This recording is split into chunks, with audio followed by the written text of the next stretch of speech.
여러분 안녕하십니까?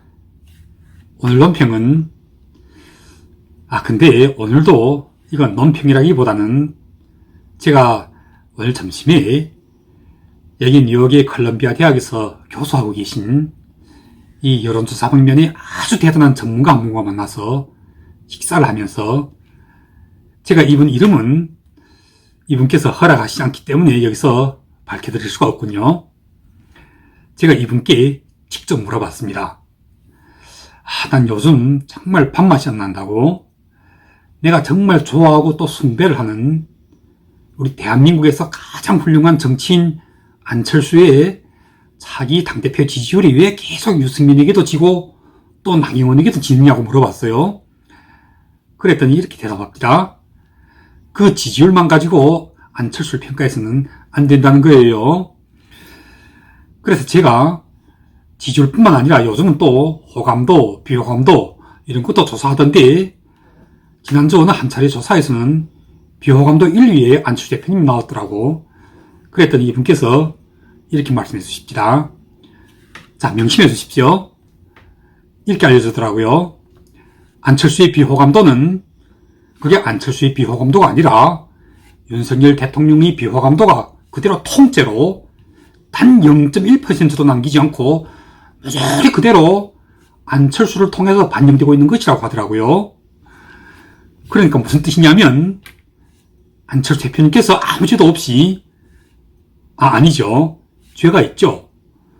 죽어라고 지지율이 올라가지 않는 대통령, 그리고 죽어라고 비호감도가 높은 대통령, 그 대통령과 단일화를 하여 그분을 대통령으로 만들어줬기 때문에 지금은 그 대통령 때문에 당장 다 죽게 생긴 이재명의 열렬 지지자들, 그 개딸들, 그 개아들들이 지금 모두 윤석열이 미운 만큼이나 우리 안철수 대표님이 미운 것이 아니겠습니까? 무슨 말인지 이해가 되십니까? 그러니까 한마디로 하면 윤석열의 그 비호감 독박을 안철수가 대신 모조리 뒤집어 쓰게 생긴 것이 아니겠습니까? 아니, 이미 지금 모조리 다 뒤집어 쓰고 있는 거죠. 다시 말씀드린다면 윤석열 대통령의 지지율이 올라가지 못하면 안철수 대표님의 지지율도 절대로 올라가지 못한다는 것입니다. 그런데 거기다 더해서 엎친 데 덮친 것은, 그래 좋아요, 죽도록 윤석열 대통령이 미운 저쪽 더불어민주당 쪽에 그 이재명의 지지자들이 눈에 윤석열을 대통령으로 만드는 데서 1등, 특등의 공신이었던 안철수 대표님이 윤석열과 함께 미운 것은 우리가 그걸 숙명으로 받아들이고 그렇다 치더라도, 더 큰 문제는 저들이 미워하는 마음만큼 이쪽 윤석열 대통령의 지지자들 속에서는 그의 반대급부로 미워하는 마음만큼의 고마워하는 마음이 전혀 없다는 사실인 것입니다. 이것이 바로 지금 안철수 대표님의 비극인 것입니다. 그런데 이 비극은 그냥 일개인 정치인 안철수의 비극으로 끝날 것인가? 아니면 궁극적으로 이 비극은 이것이 그대로 다시금 돌고 돌아서 이 비극의 근저가 되고 원인이 되는 윤석열 대통령에게로 되돌아갈 것인가 아니면 말 것인가 하는 것이 아니겠습니까? 제가 오늘 만났던 그분께서 계속해서 이렇게 말씀하십니다. 왜 안철수의 지지율이 유승민보다 낮고 지연은 나경원보다도 낮은가에 대해서 진보 좌파들의 역선택이 유승민을 선택하고 지연은 나아가서 나경원까지도 선택할지언정 안철수를 선택하지 않는 것은 그만큼이나 안철수가 가장 무섭기 때문이란 거예요. 자, 그렇다면 여기서 진보 좌파는, 그 진보 좌파들의 역선택이 노리고 있는 안철수에 대한 무서움, 그게 뭘까 하는 것입니다. 뭘까요? 그게 뭘까요? 두말할 것 있겠습니까? 국힘의 차기 당대표는 그냥 보통의 당대표가 아니잖아요? 내후년 총선을 진두지휘해야 하는, 다시 말씀드리자면 반드시 이 총선을 승리로 이끌 수 있는 그런 당대표가 되어야 하는 것입니다. 이 총선에서 이겨야 윤석열 정부가 성공할 수 있는 것이고, 이 총선에서 지면 윤석열 정부 그냥 식물 정부가 된다고 하잖아요. 그렇게 해서 윤석열 정부가 성공하지 못하게 되고 망하기라도 되면 정치인들 가운데서, 특히나 대선 주자급의 거물 정치인들 가운데서 가장 큰 피해를 보게 되는 사람이 누구겠습니까? 오시훈이 피해를 보겠습니까? 아니면 홍준표가 피해를 보겠습니까? 이 자들은 모두 그 유명한 청산별곡 속에 사르리가 났다고 노래를 부르면서 춤출 것이 아니겠습니까? 물론 그 가장 앞장에는 다름 아닌 바로 유승민이 있을 테고 이 자들은 모조리 달려들어서 안철수 대표님을 공격할 것입니다. 틀림없이 실패한 윤석열 정부의 그 책임을 안철수 대표님에게 모조리 씌울 것입니다.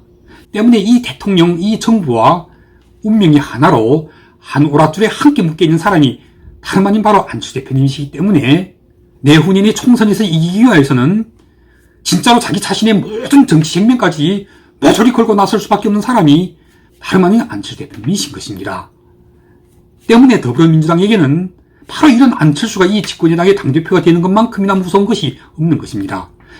오직 안철수만 아니라면, 오직 안철수가 이 집권여당의 당대표가 되는 것을 막아낼 수만 있다면야 진보 좌파들은 역선택을 포함한 온갖 여론조작, 무슨 짓인들 못하겠습니까? 저들의 목표와 목적은 오직 안철수가 이 집권여당의 당대표가 되는 것을 저지시키고 막아내는 것뿐인 것입니다.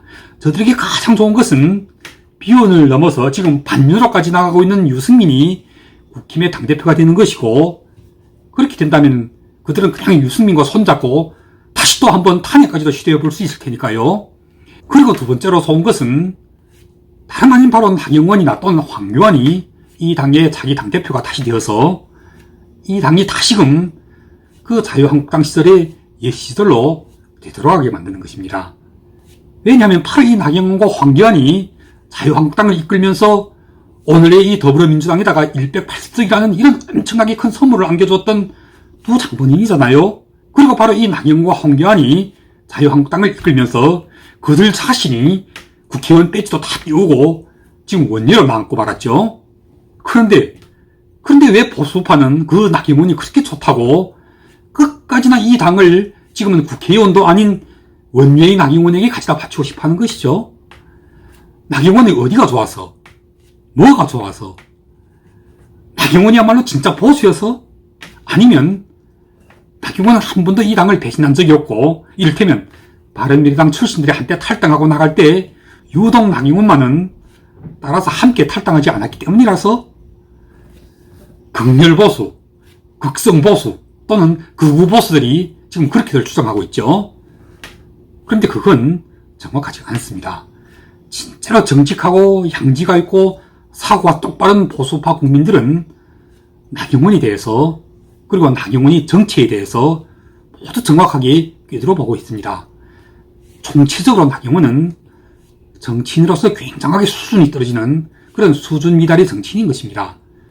비록 강성 이미지를 구축하는 데는 성공했을지 몰라도 그동안 그가 해오곤 했던 모든 발언들을 유심히 들여다보면 인문학적으로 굉장하게 수준이 낮고, 또 역사에 대해서도 거의 그 역사 지식이 백치 수준에 가깝거나 아니면 그 깊이까지 들어가지 못하고 그냥 거층, 표층에서 부유하고 있는 것을 아주 많이 발견할 수가 있거든요. 한마디로 하면 굉장하게 수준이 낮은 정치인이에요. 때문에 그 낮은 수준만큼이나 인품도 중후하지 못할 뿐더러 확장성에 있어서도 근본적인 한계 내지 맹점을 가지고 있기 때문에 이런 정치인에게다가 이 당의 운명을 넘어 이 윤석열 정부의 그 운명의 생사를 가름하는 총선을 맡긴다는 것은 이건 그야말로 그냥 스스로 자미를 자초하는 것이나 전혀 다를 바 없는 것입니다. 그걸 보수파가 스스로 알아야 하고 또 이 보수파 집권여당의 당원들이 스스로 알아야 할 텐데, 정작 이에 대해서는 그 누구보다도 가장 깊게 투철하게 환하게 알고 있는 쪽이 오히려 진보 좌파들이라는 사실입니다.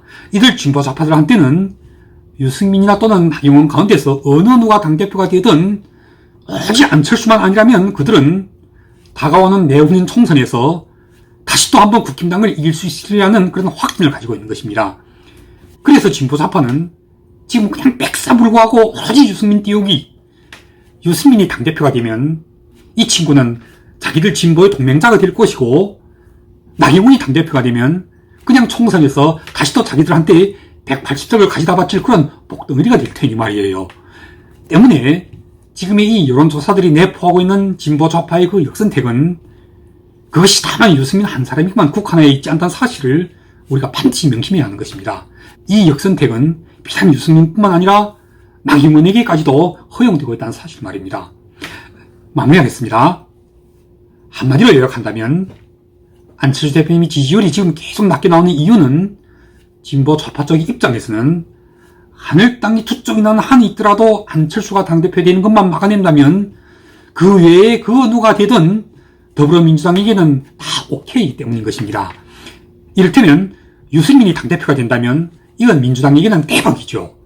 다시 또 한번 유승민과 손잡고 탄핵까지도 시도해볼 수 있을 테니 말이에요.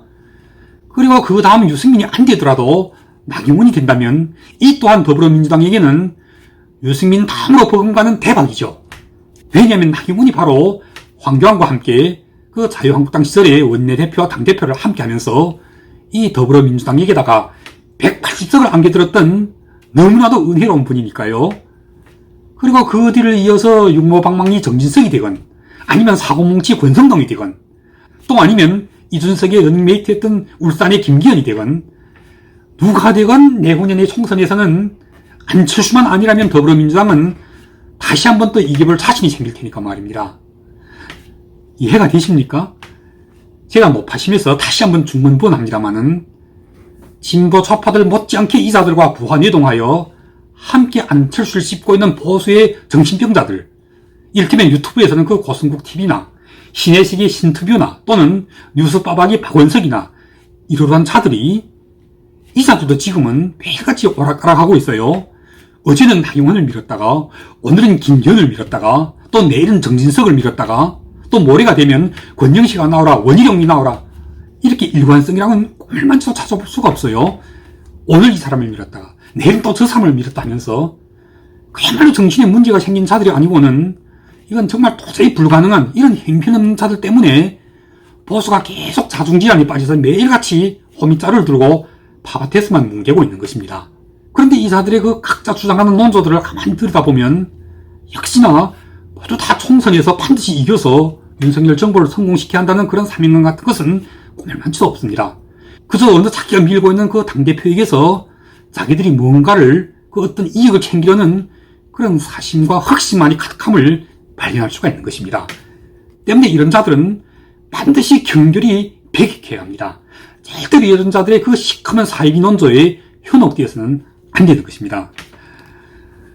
그럼 오늘 방송은 여기까지 하겠습니다. 여전히 저희 주장은 이거예요.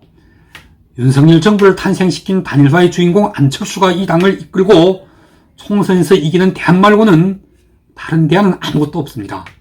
안철수가 아니면 그 어떤 자가 나섰더라도 내후년의 총선은 필패합니다. 제가 이미 전번 방송에서 저희 이 판단에 대고 저희 이 유튜브 채널을 건다고 약속했잖아요. 이 약속 반드시 지킵니다. 그럼 다시 또 찾아뵙겠습니다. 감사합니다.